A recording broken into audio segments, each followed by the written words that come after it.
Hello ji, अस्सलाम वालेकुम and welcome to another podcast. मेरे साथ आज हैं अदील भाई और हमेशा की तरह अदील भाई, और साथ में दो नए गेस्ट जो आपने देखे होंगे पिछले कुछ व्लॉग्स या वीडियोस में, इकबाल भाई और फैसल भाई।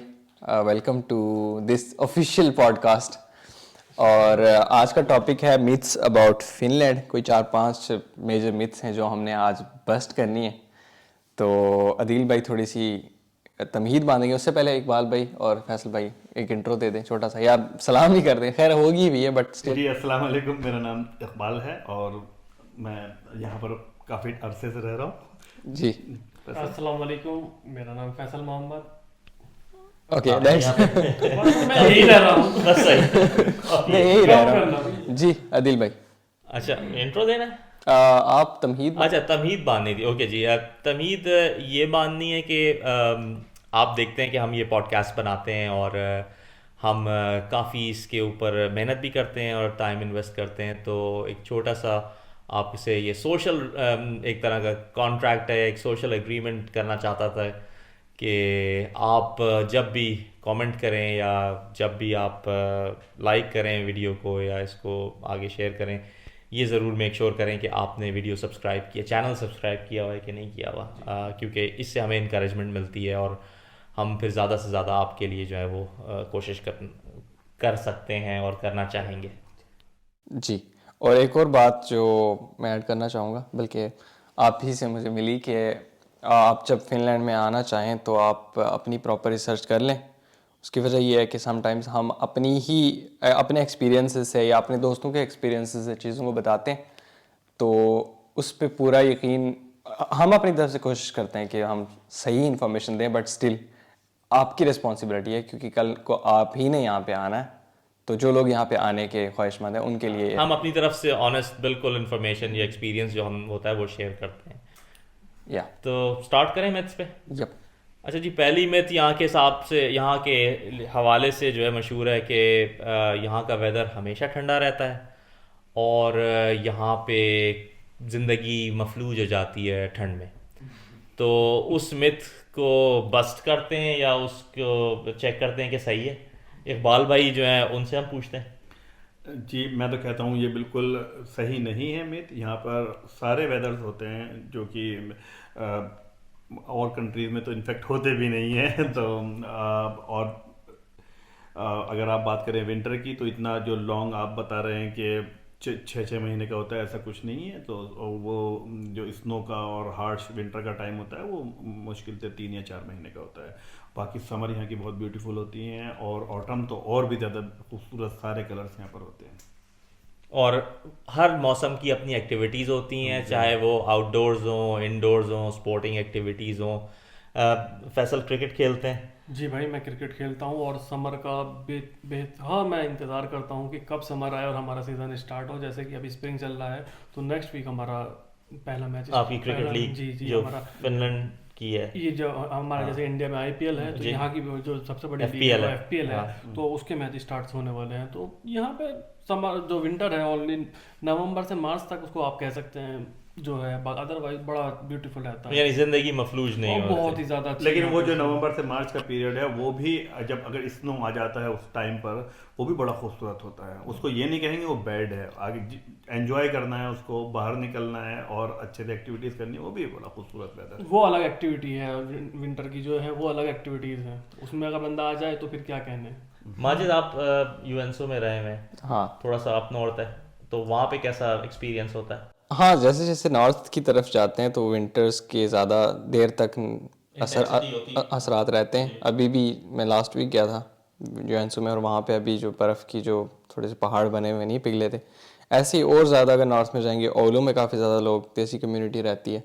ओलू या मिड फिनलैंड, जो सेंट्रल फिनलैंड से ऊपर के जितने भी सिटीज़ हैं, वासा है उसमें आई गेस, और युवास्कुला तक, वहाँ तक ज़्यादा विंटर्स रहती हैं थोड़ी देर तक। लेट्स से अगर हेलसिंकी में अभी 1 महीना पहले तक थी, तो वहाँ अभी तक थोड़ी थोड़ी विंटर्स हैं।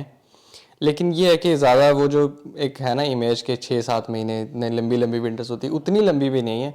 विंटर्स के यहाँ और ज़्यादा पर्क्स हैं वो इकबाल भाई से किसी दिन स्पेशल एक ब्लॉग में डिस्कस करेंगे। एक खास बात जो है, लेकिन जो विंटर का ही वेदर है जिसमें आपके ब्यूटीफुल नॉर्दर्न लाइट्स देख सकते हैं, वो समर में दिखेगी। समर का डे साइज बड़ा होता है, लेकिन विंटर में इतनी खूबसूरत डे लाइट ज्यादा होती है तो जी। Dark weather. आप लोग तो खैर ऑफिशियल नॉर्दर्न लाइट हंटर्स है ना। हमने तो कैप्चर किया है लास्ट वीक ही गए थे हम लोग अदिल भाई के साथ वो में। तो अदिल भाई तो हर वीक जाते हैं ना। क्या हर नजारा रोज जाते हैं। क्या नजारा था यार वो लास्ट वीक तो यार। अम्ब्रेला बना हुआ था ना। हम जहाँ पर तंपोरो गए थे, यहाँ से 50 किलोमीटर दूर है हेलसिंकी से वो। तो सब लोग थे, हम चार भाई रहते हैं यहाँ पे फिनलैंड में, चारों थे, आदिल भाई थे। क्या चलें जी। नजारा था यार वो। आपने चेक करना है कि रिकॉर्डिंग हो रही है कि नहीं हो रही है। कोई नहीं होगी खैर। नेक्स्ट नेक्स्ट जो मिथ है, तो आपने ये तो वेदर की सुन ली और ये बर्स्ट हो गई, इसमें कोई हकीकत नहीं है। अब जो नेक्स्ट मिथ है वो ये है कि फिनिश लोग जो हैं वो थोड़े रिजर्व्ड होते हैं, ज़्यादा आपके साथ बातचीत करना पसंद नहीं करते, थोड़े रूड होते हैं। तो ये मिथ जो है इसके बारे में हम बात करते हैं। आप में से कोई बताना चाहेगा कि ये मिथ सही है या गलत है?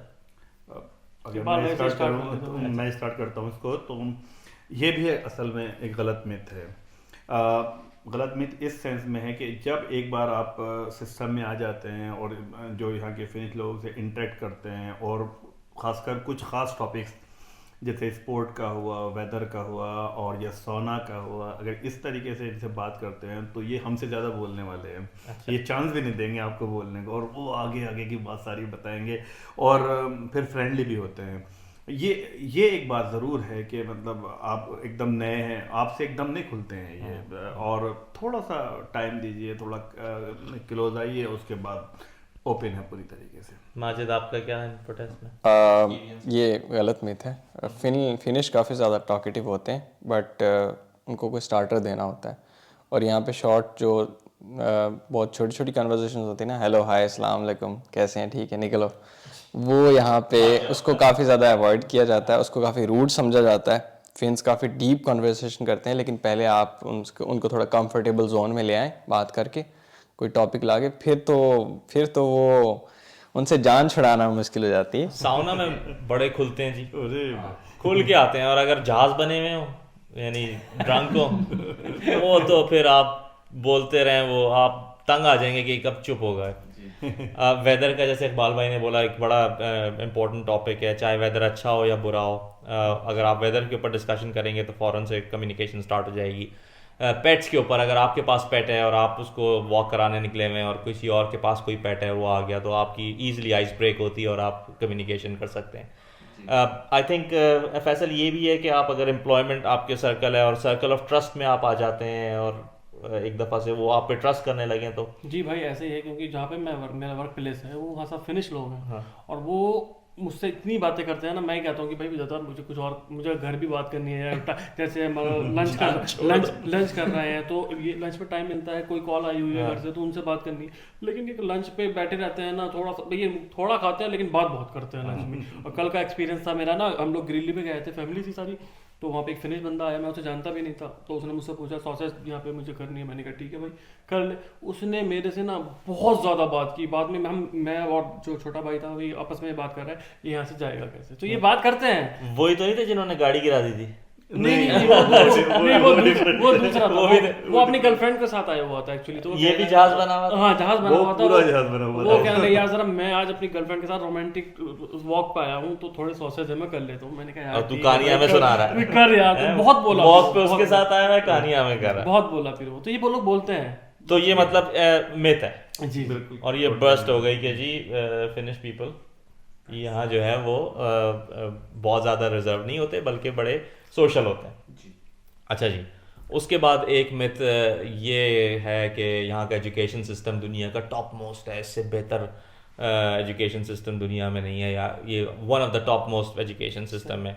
अच्छा, बीइंग अ फादर, इकबाल भाई इसके ऊपर बेहतर एक इनपुट दे सकते हैं, तो इकबाल भाई काइंडली जी इख्तिसार के साथ। जैसा मैंने बताना चाह रहा था कि ये मिथ नहीं है बल्कि फैक्ट है। अच्छा, और ये बात बिल्कुल ट्रू है बेस्ड ऑन हमारे एक्सपीरियंस या हमारे सर्किल में जो लोग हैं उनके एक्सपीरियंस के, कि one of the best education system है। और हो भी क्यों नहीं, चाइल्ड स्कूल में जाता है, कोई हैवी बैग नहीं है, सिंपल सा बैग लेके जाता है, कोई ड्रेस कोड नहीं है, कुछ नहीं है, और जाता है वहाँ खाने, लंच भी बेहतरीन फूड मिलता है। इनफैक्ट जिस फूड के लिए टीचर को पैसा देना होता है वो बच्चों के लिए फ्री होता है। हम लोग तो कहते हैं भाई बच्चों को कहाँ जा रहे हो, तुम्हें वलीमे में जा रहे हो वहाँ पे एवरीडे तुम्हारे लिए वलीमा है, क्योंकि अच्छे से अच्छा खाना। अच्छा, फिर कोई पढ़ाई के सिलसिले में देखिए कोई होमवर्क नहीं मिलता है बच्चों को, अगर मैक्सिमम मिलता भी है तो 1 पेज है। तो बिल्कुल आप सही कह रहे हैं इकबाल भाई, वलीमे वाला सीन, क्योंकि मैं एक आर्टिकल पढ़ रहा था उसमें यही बताया गया था कि जब आप यहाँ पे स्कूल में जो है वो बच्चों को ये सिखाया जाता है कि आपने जितना पढ़ना है वो यहाँ तक पढ़ें, जब आप घर जाते हैं तो फिर आप अपने रियल लाइफ एक्सपीरियंसेस सीखें, उससे आपकी पर्सनालिटी भी ग्रो करती है, उससे आपके एक्सपीरियंसेस ग्रो करते हैं, और यही वजह है कि आप एजुकेशन में एक्सेल करते हैं। बिल्कुल ठीक है, मेरे साथ ये रियल लाइफ एग्जाम्पल भी हुआ है कि मैंने अपने बच्चों के बोलता हूँ कि भाई आप लोग बुक लेकर आओ घर पे, मैं थोड़ा तुम्हें बताऊँ, वो टीचर अपोज करती है, मैसेज डालती है कि बच्चे बुक नहीं लेके जाएंगे, यही रखेंगे, कल को आएंगे यही पढ़ेंगे। वो ये भी नहीं चाहते कि बच्चे घर जाके बुक को देखें दोबारा से। उनका एक मॉडल है ये पढ़ाई का कि वो इस तरीके से लाना चाहते हैं कि मतलब प्रैक्टिकली बच्चे सीखें और ज्यादा लोड ना लें पढ़ाई का। बिल्कुल, ये कंपेयर कर सकते हैं हमारे यहाँ के बच्चों पे कितना लोड है पढ़ाई का। इवन आप 7th ग्रेड 10th ग्रेड तक ले लीजिए और यहाँ के बच्चों के ऊपर कुछ लोड ही नहीं है यार, तो फिर हमारे यहाँ के बच्चे ना ग्रो नहीं कर पाते उस हिसाब से जो यहाँ के कर पाते। यहाँ पे बड़ा डिफरेंस आ रहा है। यहाँ पे स्टूडेंट्स को काफ़ी कम वर्कलोड होता है। स्कूल में आई थिंक 1 वीक में सिर्फ 20 घंटे होते हैं, और हमारे यहाँ इसका डबल ट्रिपल होता है।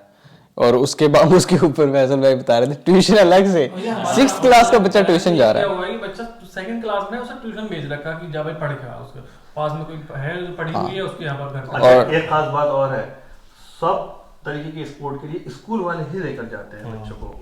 स्विमिंग क्लास स्कूल में जी जाना है, आप उधर स्किप नहीं करेंगे, वो स्कूल का पार्ट है तो स्कूल के साथ जाएंगे। स्केटिंग की क्लास है, फुटबॉल की क्लास है, सब कुछ वो लोग सारे स्की है, सारी एक्टिविटीज बच्चे स्कूल से सीख जाते हैं। चले तो इस हिसाब से तो फिर ये जो है वो मिथ नहीं है बल्कि फैक्ट है कि यहाँ का एजुकेशन सिस्टम जो है वो टॉप नॉच है, वर्ल्ड में बेस्ट है जी। अच्छा, आखिरी जो मिथ थी वो ये थी कि वैसे तो मिथ काफी होंगी लेकिन हमारे टॉपिक के लिए जो आखिरी थी वो ये कि फिनिश लैंग्वेज जो है वो लाजिम मलजूम है, यानी कंपलसरी है यहाँ पे सरवाइव करने के लिए और यहाँ पे एक सेटिस्फैक्टरी लाइफ गुजारने के लिए, और उसके बगैर गुजारा नहीं होता। ये गलत बात है जी। फिनिश के बगैर गुजारा तो हो जाता है, क्योंकि यहाँ पे जो स्टूडेंट आ रहे हैं वो सब इंग्लिश में ही आ रहे हैं। मैं भी एज स्टूडेंट आया था यहाँ पर फिनलैंड में, और जब मैं अपना स्टडी कर रहा था, मैं पार्ट टाइम काम करता था, इंग्लिश में मुझे काम मिला हुआ था और मेरे साथ वाले और भी लोग भी काम कर रहे थे। तो गुजारा तो नहीं होता, ये तो गलत है, गुजारा हो जाता है। और अभी भी मैं जो जॉब कर रहा हूँ वो भी इंग्लिश में चल रही है,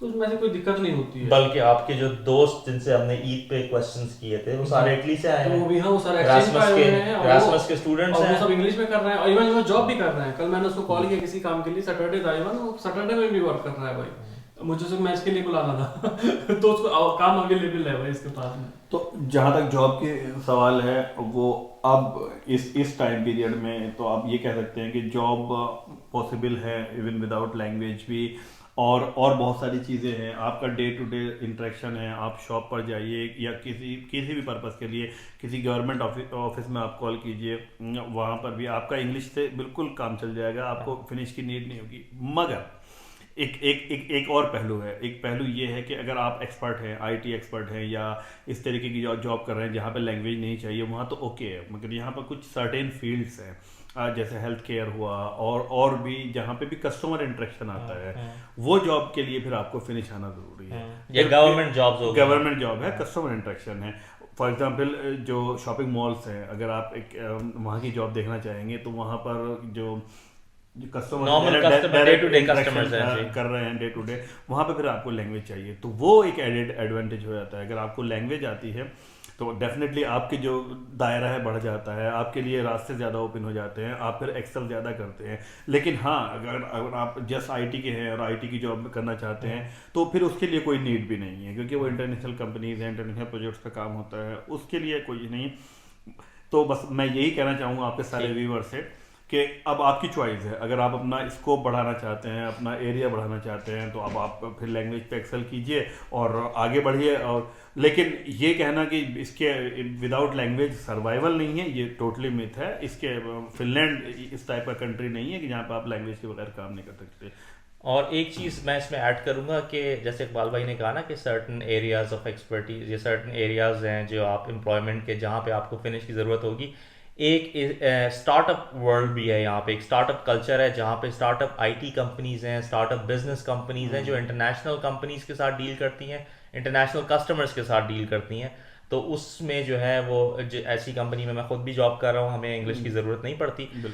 लेकिन जैसे कि इन्होंने कहा कि रिकमेंडेड है, आपको ज़रूर सीखनी चाहिए। अगर आप एक कंट्री में रह रहे हैं उससे आपको इंटीग्रेट होने में आसानी होती है और ऑफ कोर्स एक्सेल करने में आसानी होती है। माजिद, आपकी कुछ इनपुट इस पे? बस इनपुट तो होगी सारी। तो मतलब ये एक सब कवर हो myth, ये बात हो गई है आई गेस बिल्कुल। कि it's not a must to know finish to survive, but it's better to know कि आप फिनिश। और डेली बेसिस पर हम लोग न्यूज़ में देख रहे हैं, यहाँ पर ये लोग वेलकम कर रहे हैं, जो एक्सपर्ट हैं सब लोग यहाँ पर इवन एनकरेज कर रहे हैं कि वर्ल्ड वाइड एक्सपर्ट यहाँ आए, यहाँ पर फैसिलिटीज़ ज़्यादा हैं, फिर और जॉब्स भी इन ए सेंस उस हिसाब से ज़्यादा हैं, और फिर अच्छी बेटर लाइफ है।